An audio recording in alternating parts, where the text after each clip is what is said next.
सोचो, अगर सरकार ऐसा कानून बना दे कि कोई भी इंसान अपनी जिंदगी में सिर्फ एक ही बच्चा पैदा कर सकता है, और अगर किसी ने दूसरा बच्चा पैदा करने की कोशिश की तो उस बच्चे को पैदा होने से पहले ही मार दिया जाएगा। इतना ही नहीं, अगर कोई इसका विरोध करे तो उसे एक ऐसी हाईटेक अंडरग्राउंड जेल में डाल दिया जाएगा जहाँ से भागना नामुमकिन है। यहाँ तक कि अगर आपने गलती से कोई सपना भी देख लिया तो आपके पेट में लगा बम फट सकता है। ऐसी ही खौफनाक दुनिया में फंस जाता है जॉन, जिसकी पत्नी कैरन प्रेग्नेंट है और सरकार को यह बिल्कुल मंजूर नहीं। कहानी शुरू होती है फ्यूचरिस्टिक कनाडा से, जहां बढ़ती आबादी को रोकने के लिए सरकार ने एक बेहद सख्त कानून लागू कर दिया था। इस कानून के मुताबिक कोई भी परिवार एक से ज्यादा बच्चा पैदा नहीं कर सकता था। किसी को भी दूसरा बच्चा पैदा करने की इजाजत नहीं थी, चाहे उनका पहला बच्चा मर ही क्यों न गया हो। जो भी इस कानून को तोड़ता उसे सीधे देश की सबसे खतरनाक जेल में भेज दिया जाता। कनाडा और यूएस के बॉर्डर पर कड़ी सिक्योरिटी तैनात थी, जहाँ हर व्यक्ति की सख्त तलाशी के बाद ही उसे आगे जाने दिया जाता था। इसी बीच एक कार में जॉन बेनेक, जो पहले सेना में काम कर चुका था, अपनी पत्नी कैरन के साथ सफर कर रहा होता है। कैरन ने अपने कोट के नीचे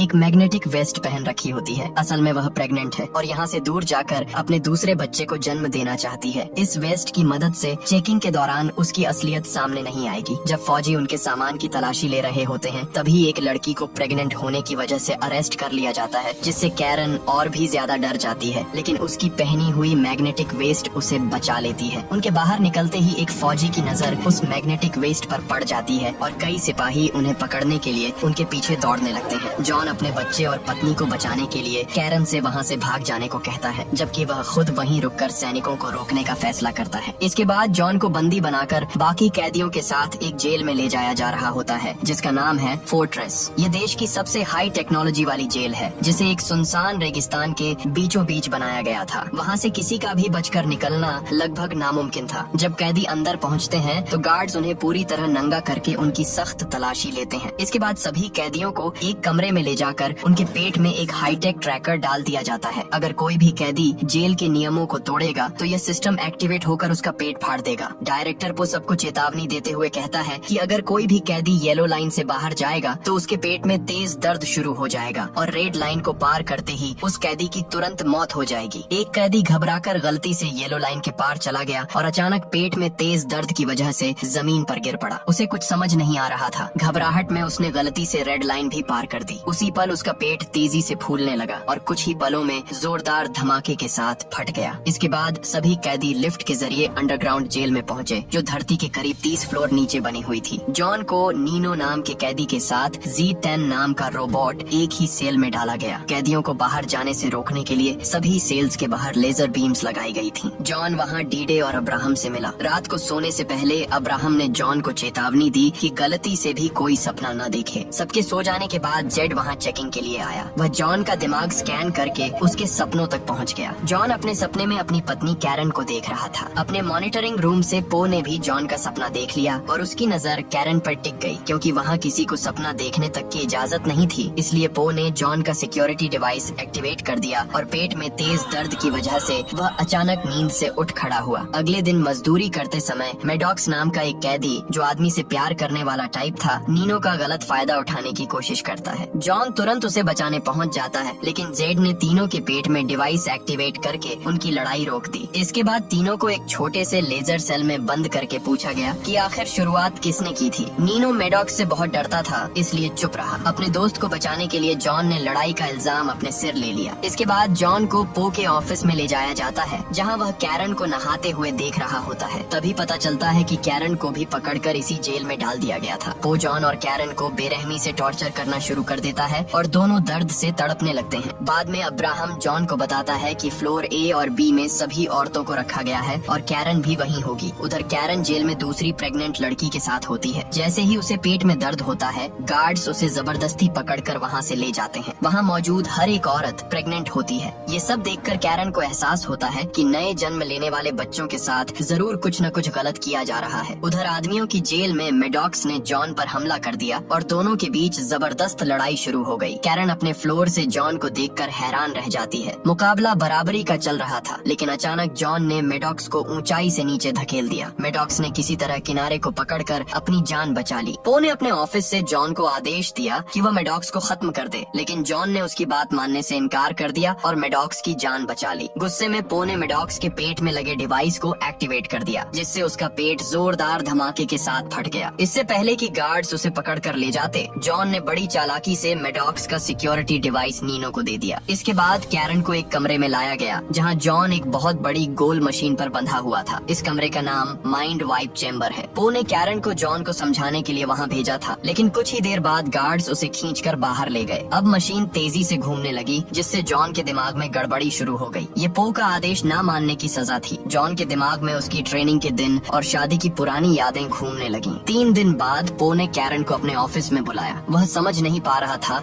कि जॉन 3 दिन से उस मशीन पर कैसे टिका हुआ है, जबकि ज्यादातर लोग तो 1 घंटे में ही मर जाते हैं। पो ने कैरन से कहा कि अगर वह जॉन को तलाक देकर उसकी हो जाए तो वह जॉन और उसके होने वाले बच्चे दोनों को रिहा कर देगा। अपने पति और होने वाले बच्चे के बारे में सोचकर वह ना चाहते हुए भी मान गई। जब जॉन अपने सेल में लौटा तो वह एक जिंदा लाश बन चुका था। वह किसी से कोई बात नहीं करता था और चुपचाप गुमसुम पड़ा रहता था, यहाँ तक कि उसे किसी भी तरह का दर्द महसूस होना भी बंद हो गया था। कैरन अब पो के साथ रहने लगी थी। एक रात उसने देखा कि पो एक कुर्सी पर बैठा है और कई तारें अपने शरीर से जोड़े हुए हैं। तब पता चलता है कि पो को मॉडिफाई करके एक एडवांस ह्यूमन बना दिया गया था। उसे ना तो खाने पीने की जरूरत है और ना ही सोने की। बस महीने में एक बार इन तारों को जोड़कर एमिनो एसिड्स लेना ही उसकी खुराक है। जेल में पैदा होने वाले बच्चों के साथ भी यही किया जाता है। कई ऑपरेशनों के जरिए उन बच्चों को एडवांस ह्यूमन बना दिया जाता है ताकि एक दिन पूरी धरती आम इंसानों और भूख प्यास से आजाद हो जाए। ये सुनते ही कैरन के होश उड़ जाते हैं। अब 4 महीने बीत चुके थे, लेकिन जॉन की हालत में कोई खास सुधार नहीं आया था। अब्राहम ने उसे बताया कि कैरन का पेट अब काफी बढ़ गया है और जल्द ही उनका बच्चा इस दुनिया में आने वाला है। जॉन ने कोई प्रतिक्रिया नहीं दी, लेकिन उसकी आंख से चुपचाप एक आंसू बह निकला। उस रात कैरन ने पो को बहला फुसलाकर उसे जमकर शराब पिलाई और बेहोश कर दिया। फिर वह कंट्रोल पैनल के जरिए जॉन के सपने में पहुंच गई, जहां बचपन में जॉन एक गहरे गड्ढे में फंसा हुआ था। कैरन ने सपने में जॉन को उस गड्ढे से बाहर निकाल लिया, जिससे असल दुनिया में जॉन को होश आ गया। उसे ठीक देखकर उसके साथी बेहद खुश हो गए। जॉन ने कैरन के साथ जेल से भागने के लिए अब्राहम से मदद मांगी। अब्राहम जॉन के लिए इतना बड़ा खतरा उठाने को तैयार हो गया। जॉन के ठीक होने की खबर सुनकर कैरन भी बहुत खुश हुई। बाद में नीनो ने जॉन को वही सिक्योरिटी डिवाइस दिया जो उन्होंने मेडॉक्स के शरीर से निकाला था। असल में उनका दोस्त डीडे जेल में आने से पहले कंप्यूटर का एक्सपर्ट था, इसलिए उसने उस डिवाइस को ध्यान से जांचने का फैसला किया। इसके बाद कैरन ने पो के कमरे से एक हीरे जैसी चमकने वाली चीज चुरा ली। वह बाहर जाने ही वाली थी कि उसने उस चीज को अपने मुंह में छिपा लिया। अगले दिन उसने वही चीज अब्राहम को देकर जॉन तक पहुंचाने को कहा। असल में वह हीरे जैसी दिखने वाली चीज पूरी जेल का एक बारीक नक्शा था। उन्होंने हिसाब लगाया कि कंस्ट्रक्शन साइट के रास्ते से जेल से बाहर निकला जा सकता है। अगली सुबह अब्राहम ने उस नक्शे को वापस पो के कमरे में रख दिया ताकि किसी को जरा भी शक न हो। उधर डीडे ने पता लगा लिया कि वह सिक्योरिटी डिवाइस कैसे काम करता है। उस डिवाइस के अंदर एक बेहद ताकतवर चुंबक लगी हुई थी। उन्होंने उसी का इस्तेमाल करके अपने शरीर में लगे बाकी डिवाइस भी बाहर निकालने का फैसला किया। उनका यह प्लान सफल रहा और सबके सिक्योरिटी डिवाइस बाहर आ गए। अगले दिन जेड रोबोट ने पो को बताया कि जेल में कुछ गड़बड़ चल रही है। पो ने कैमरा फुटेज में कैरन को लेंस चुराते हुए और अब्राहम को वही लेंस वापस रखते हुए देख लिया। अपने साथ इतना बड़ा धोखा होते देख वह गुस्से से भर उठा, लेकिन इससे पहले कि वह कुछ कर पाता, जेड ने उसे बताया कि उसकी लापरवाही की वजह से उसे डायरेक्टर की पोस्ट से हटा दिया गया है। उधर जॉन की टीम भागने की तैयारी में जुट गई। सबने अपने सिक्योरिटी डिवाइस निकालकर कंस्ट्रक्शन एरिया की एक पाइप पर लगा दिए और आपस में लड़ाई करने की एक्टिंग करने लगे। जब जेड रोबोट को इस लड़ाई की खबर मिली तो उसने डिवाइस एक्टिवेट कर दिए, लेकिन उनके सिक्योरिटी डिवाइस तो पाइप पर लगे थे। जोरदार धमाके के साथ पाइप फट गई और वहाँ भागने का रास्ता बन गया। मगर इससे पहले कि वे भाग पाते, पो ने कंट्रोल रूम से पाइपों में बेहद गर्म हवा छोड़ दी। दूसरी तरफ हाईटेक रोबोट्स ने